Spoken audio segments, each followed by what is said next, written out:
Welcome back to Preparing for the Unexpected. Today we are talking with Cary Jasgur, and we are talking about, are you focusing on the proper areas of resilience in your organization? Cary, great first and second segment. We Thank you. talked we talked about five key areas. I know there are more, but we talked about five key areas: risk assessments, supply chains, uh, multiple disruptions occurring at the same time, exercising and testing, and training of and awareness. To your knowledge, are there any of those that aren't getting the attention they should be? Well, when you say attention, you mean from senior leadership or from organizational participation? Because a good one is from an awareness standpoint. If every single member of the organization is not aware that a program exists, there's a problem. Mm-hmm. It's a little bit of both, like not just for leadership, but even somebody who's working in the resilience program. Oh, I'm putting all my resources into looking at testing right now. Yeah, but we're not updating any of our plans, so we're just testing the same thing over and over again. That kind of thing. So it's just like life. Everything needs to be balanced properly. And if, for example, if you work in a regulated industry, those tests and exercises tend to bubble to the top a little bit more because it's a requirement that they must be done. Mhm. So an organization in that, you plan those out a year in advance, you get ready for them, all of that. So that's kind of coast along pretty easy.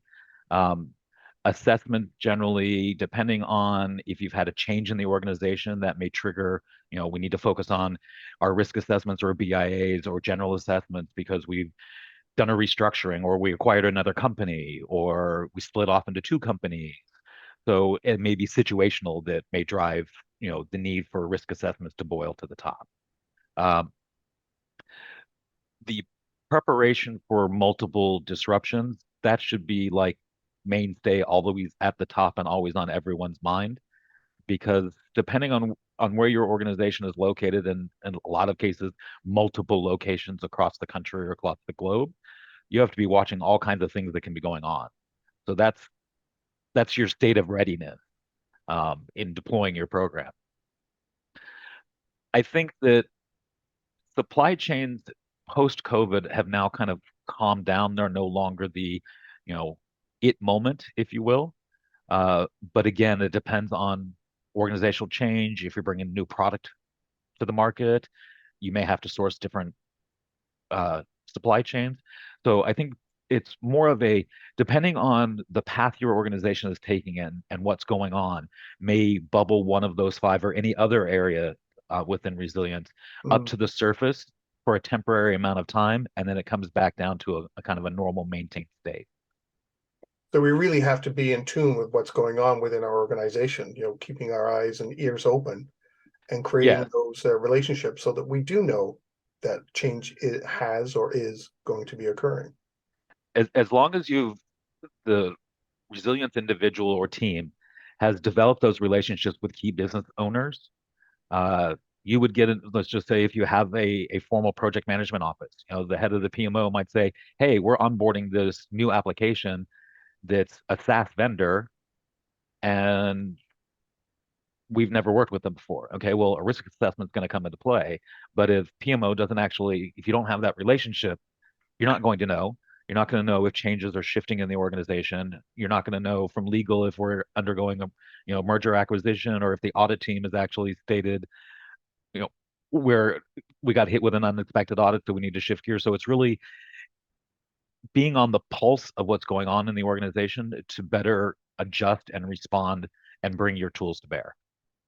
Yeah, and that's really being in tune with what's happening. Really is, everywhere, internal and external to the organization. Yes. That's not easy for some people, especially when we have many of us, myself included, being departments of one, maybe if we're lucky, two. So, any advice for people like that on how to stay in tune with all of this? Yeah, the fun way, drink a lot. the more realistic way is, we've been talking about understanding the business and building those relationships.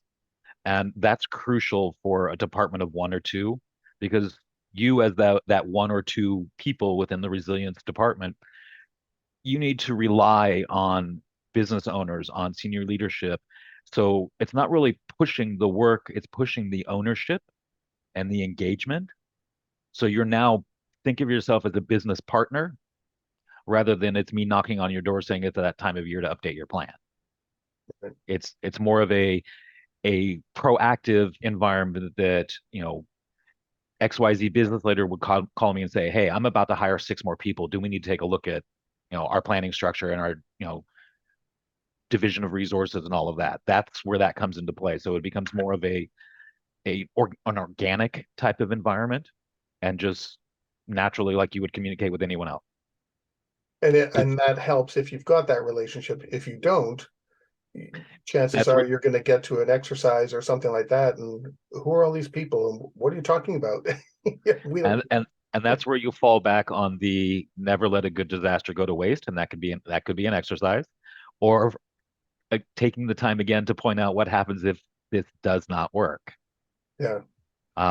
It's you're as a department of one or two, you're constantly selling your worth, because if you go for 10 years and nothing goes wrong, leadership starts to question, why do we need you here? And the answer is, well, because I've been here for the last 10 years, nothing's gone wrong. Yeah. Yeah. The reason nothing has happened is because we have something in place. You And take that linchpin out, and then well, things start falling apart.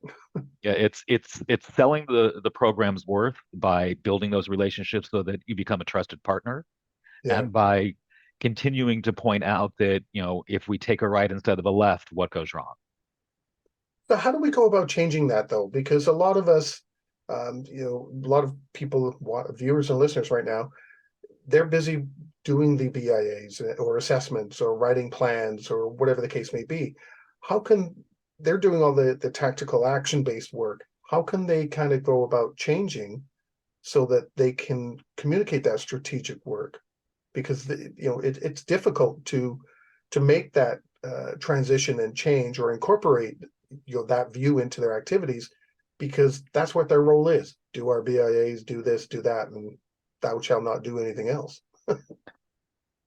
Well, it's looking at your organizational culture really helps, because, we all of us have done BIAs 1,000 times over.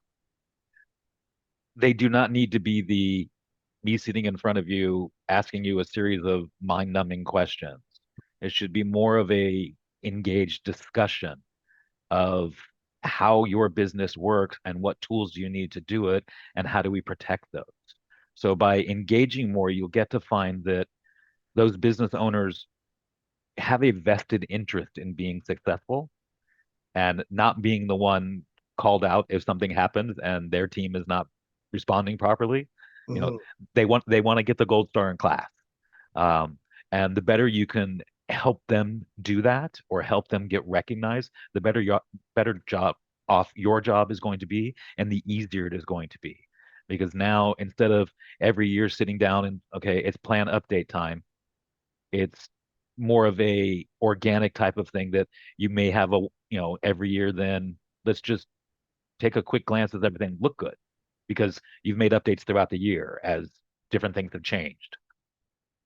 And getting that ownership, that buy-in, makes it infinitely more successful. There are cultures where that does not exist. And at that point, your best bet is heads down, try not to get overly noticed, and make sure you're meeting all of your deadlines. Um, in that case, you're probably not in a happy environment. So that's a life choice, that maybe you might want to question, do I still want to be here? Um, and we're oftentimes faced with, lower headcount, no budget. It needs to be done because we have to do it, which is a really bad approach to resilience. We should not have to do it. We should want to do it. Yeah, you usually end up with the bare minimum, just enough to get that check mark in the tick box. Oftentimes, yes. Yeah. So believe it or not, we only have 4 minutes left. Sorry, Oh, 2 great. minutes left. What am I saying? Wow. Yeah, time flew. So I want to ask a quick question though.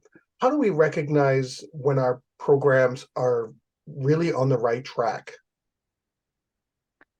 The CEO knows your name because you've obviously worked really hard and really diligently to ingrain yourself within the organization, and everyone is working as one cohesive group to not prevent disruptions because that's near impossible, but you're not as phased when it does show up. The Right. flip side of that is if you're doing a bad job, the CEO probably knows your name as well. Um, but it's nobody, people actually want to talk to you, not have to talk to you. Yeah. I know, a lot of times people ask the question, how do I know when my program is, I'm missing the mark, things I need to change, but very rarely do we ask, how do I know when I'm on the right path? What kind of things can I recognize that I'm doing the right thing? Very I, few people kind of point that out. and the easiest is um, depending on your industry, benchmark yourself against other industries.